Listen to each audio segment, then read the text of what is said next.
Hello, fellow wargamers and history buffs.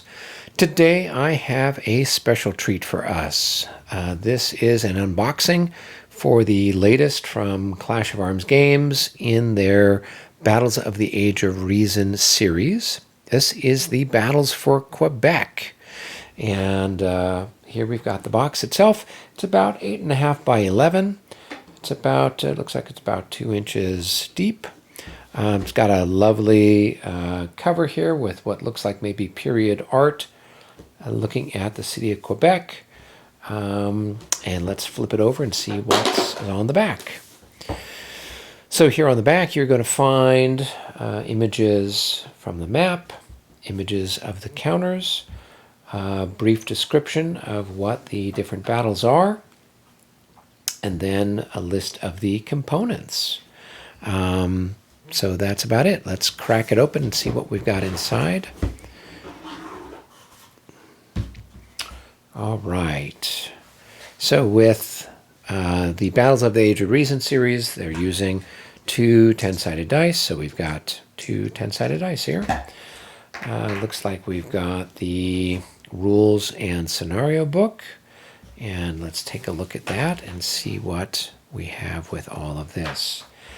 So this is a nice glossy finish to the paper.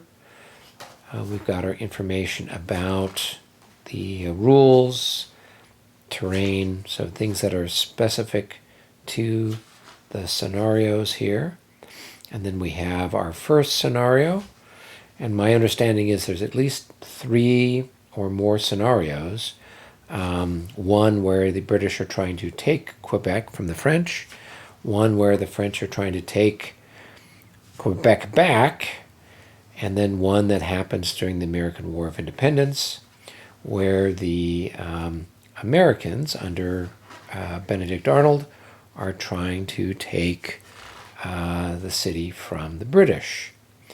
So it looks like here we've got 7 scenarios. And then the historical narrative, design notes, and then that's that. So lots of good stuff here. Good. Now, here is the star of the show. Here is our map. Now, I had a chance to see a copy of this at ConSim this year, and this is even better than what they had for their playtest. So here we have the city of Quebec. Here's the St. Lawrence River down here. Looks like we've got some mud flats and stuff like up there, the St. Charles River. And the map itself is the sort of standard about 22 inches by 34 inches or so. We've got the various terrain that's there. And then let me just kind of bring it up so you guys can see some of the details here. So here we're really looking at the buildings in the town and the walled fortifications. Just really, really lovely. Very, very nicely done. Just like a little work of art here. So nice. Beautiful. All right. Now, the next thing in the box are the counters. These are always very nice too. So here we're going to have the counters for all of the different battles that are involved. And we've got, you guys can take a look here. Got to have the British, obviously. They're the ones with the red coats, presumably.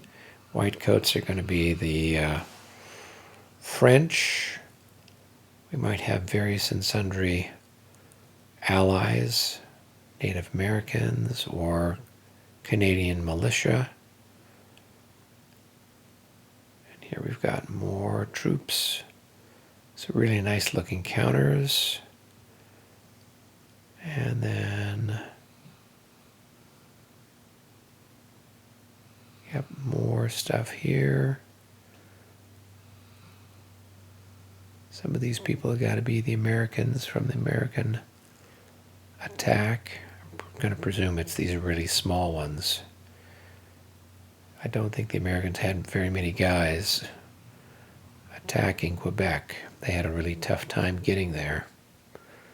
So yes, really, really pretty counters. Nicely done, nicely done.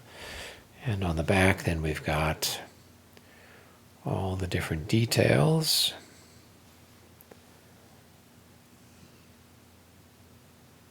Nice and clean, easy to read.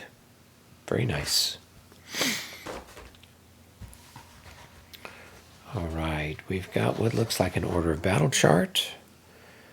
So here we've got Montcalm's army, Wolfe's army, so this must be the first battle where the British are attacking the city. Saint Foy, this must be then where the French are attacking and trying to take it back.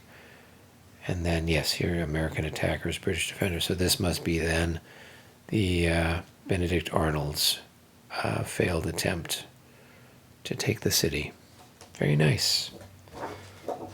So you can set everything up nice and clean.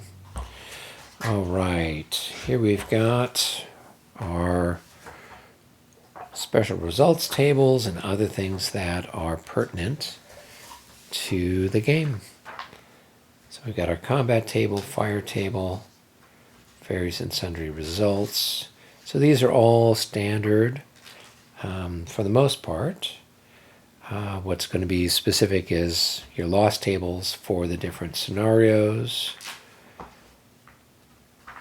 And of course, you're going to have some differences here with your terrain effects charts and then your fire combat charts and things like that based on British, French.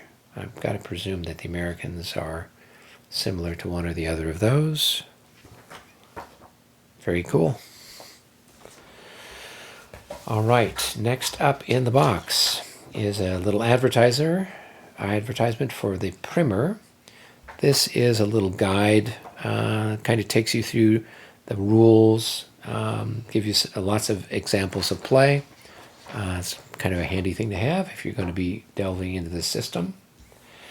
All right, then we've got informational counters, losses, etc. All right, here we've got the rules. So this is a glossy print. It looks like it is, though, just black and white. Yes, and this is the 3rd edition rules. I understand that these might have been updated slightly. All right, and then we've got hidden force displays.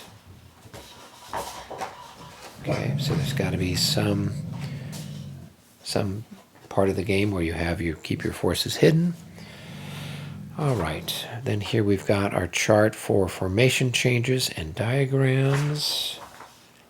And this is also standard type of stuff that you can find in any of the Battle of Age of Reason games. And then finally there is a little advertisement and then also what looks like one of these little cards, one of these little games that Against the Odds magazine had been putting out. So you get one of those. What a deal. Well, everybody, that is a quick look at the Battles for Quebec, a continuation in the Battles of the Age of Reason series games from Clash of Arms. Looking at the box, the counters, the map, everything else, it is a stupendous, beautiful, wonderful, high quality, and I can't wait to play it. You can order the game directly from Clash of Arms. I'll have a link in the details below. And if you're interested in learning how to play this game, getting kind of used to the rules and things like that, I've done a series of tutorials, and you can check those out. They'll be showing up somewhere here soon. And until our next episode, everybody, be well.